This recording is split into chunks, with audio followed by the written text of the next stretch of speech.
Now, it's pretty much common knowledge at this point in time that 2025 is going to be full of expensive failures for both Disney and Marvel Studios, with Thunderbolts, Fantastic Four, as well as let's not forget about both Blade 2025 and among other titles that will be released throughout that year for both theatrical and Disney+.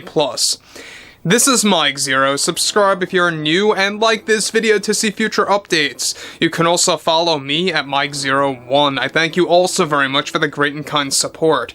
So one thing about Bob Iger is that he has been very much in talks with Kevin Feige over how Phase 6 and Phase 7 is going to evolve the Marvel Cinematic Universe, or should I properly use the way of saying devolve, because it's only going to get worse every single year moving onwards, seemingly so, starting off with 2025 and 2026. That's just the very beginning of Disney really doubling down on their usage of DEI into the many Marvel titles to be released. Now, what's interesting about all of this moving onwards has a lot to do with Bob Iger's take on the future of the Marvel Cinematic Universe, Kevin Feige, Fantastic Four, and a lot of other aspects related to Marvel Studios. We all saw what happened with the Marvels. It is considered the worst MCU opening box office-wise in history, which is something that really kind of put a big hole in Disney there for 2023, something that's going to be very hard to recover from in the next couple of years. Now, interestingly enough, Bob Iger is heavily defending what is about to be, in my opinion, the worst take on Marvel in recent years, and exactly what they're setting up to do with the big screen releases. So let's get into all of that. Now, with Bob Iger actively creating a large shakeup between the Disney board of directors, one major development has much to do with Bob Iger addressing plans for the future of Marvel starting in 2025 by delivering the following. We here at Disney believe it is responsible on our part to support diversity, equity, and inclusion in all of our future Marvel films that we feel will be strongest with our upcoming feature, The Fantastic Four, as part of our 2025 lineup of films. After carefully reviewing our goals and plans ahead with Kevin Feige, both agreed the best way to surprise our customers and audience members would be by breaking away from source material to approach a new spin on the popular comic that will be adapted into live action. One of the strongest conversations that I had with Mr. Feige was how we needed to take a different approach with the characters' backstories and the relationships that they find themselves in, and how the stories will unfold in our next addition to the Marvel Universe that hasn't been touched before by the Disney company. With our insertion of DEI for this upcoming feature a complete priority of ours, this will allow us to reach a more global audience on a grand scale, not just for the Marvel Universe, but also for our business model like Disney Plus across the board. Once we deliver said films onto digital formats, we hold no concern over our 2025 lineup of films, as some trades and media outlets would want those out there to believe. For Fantastic Four, we believe that by diverting from source material and embracing diversity, equity, and inclusion has nothing to do with any kind of an agenda. I can't stress this enough, but we do not engage in any kind of a culture war. That is not what Disney is about, and it never will be. We were happy to announce just a sliver of our cast members for this film, and we'll continue to make more announcements in the near future that will support our push for DEI in a film as massive as this one. Our shift from sequels is a necessity at this point, and we are proud that Fantastic Four will be a Marvel installment that can stand on its own, with the opportunity to grow in other stories down the road.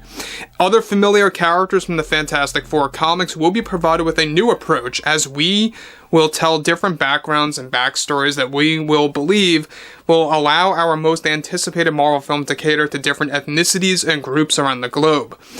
The need for supporting source material, I believe, sets a low standard for our Marvel projects, which is why with our Fantastic Four film we felt it was the best route to take an unexpected approach to surprise our audience and customers that grew up with the popular comics. Now guys, let me stop here before I move on. Now, again, we got Bob Iger saying something similar to what he did about 4 months ago about what they wanted to do with the 2025 movies, breaking away from source material to a degree. It seems like now he's going hard on that, and how Fantastic Four is not going to be true to the comics or the lore per se, and it's going to be a new spin by Disney. Not a big shocker there, since they do plan to do that with a lot of their upcoming releases for both Phase 6 and Phase 7. Here's the other problem with this, is that we still have a lot more cast members to be announced for this movie, and that is one fact right there that Bob Iger laid out. So far, I think the best cast decision that was made for Fantastic Four, I'm sure a lot of you will agree with me on this, is Vanessa Kirby as the Invisible Woman. I think that was a great cast. Apart from that, you know, I think that Pedro Pascal is a miscast. I don't think it's a great choice. I'm not saying he's a terrible actor per se. I'm not really a fan of Pedro Pascal across the board, you know, when it comes to everything related to that. I think that at the end of the day, his best shot was really The Mandalorian as Din Djarin. Apart from that, I'm not really too much into what he does, so I'm not sure how he's going to really fit Mr. Fantastic. There were many other great options to fulfill that actor, to play that role. So again, I mean, at the same exact time, there's a lot of problems coming out of this movie with budget cuts, you know, everything ranging from the cost containment plan wreaking havoc on Fantastic Four. There were a lot of rewrites, there were delays, and already there's more drama spewing with this project we'll talk about in the later portion of this month. Now, moving onwards, he goes on to conclude, after careful discussions with Mr. Fiege, we also agreed to support different decisions with some of the characters planned for what we believe will be the most successful film for the Marvel Universe in recent years. Our goal is to provide our customers with one of the first films that will break from source material properly to enhance the story with unexpected plot points, and Kevin Feige is without a doubt the right choice to perform this task of ours properly for one of the biggest Marvel installments of 2025. Now, it seems like Bob Iger wants to break from source material in a desperate attempt to tell an original story, and how he thinks that's going to kind of make things better, and I don't really think it will. In fact, I think you're doing quite the reverse there. By breaking away from source material, you're only going to upset and anger fans.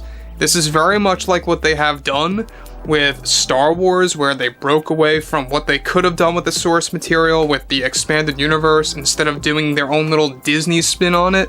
That's basically what they want to do now with the Fantastic Four. They don't want to acknowledge what was in the books, or in this case in the comics, and they want to do something that's going to be very unexpected. So we already talked about how months ago Disney is pushing for a female version of the Silver Surfer, just to kind of keep you guys up to speed there. I don't know if you missed out on that whole thing, but that is something that Bob Iger and Kevin Feige are chasing, and they also want to drastically change Doctor Doom as a character. We're not sure if that specifically means by design or by backstory, but as you can see, Bob Iger is all about changing backstories now when it comes to the Fantastic Four. If you thought Fan 4 Stick was bad back in, what, 2016, 2014, I can't quite remember what year that came out, this is going to be a lot worse, in my opinion, if Disney keeps shoehorning this nonsense into this movie. So I would like to hear what you all have to say about this below in the comments, and if you guys did enjoy the content for today, make sure to drop a thumbs up on this video to support the channel, and I will catch you guys later.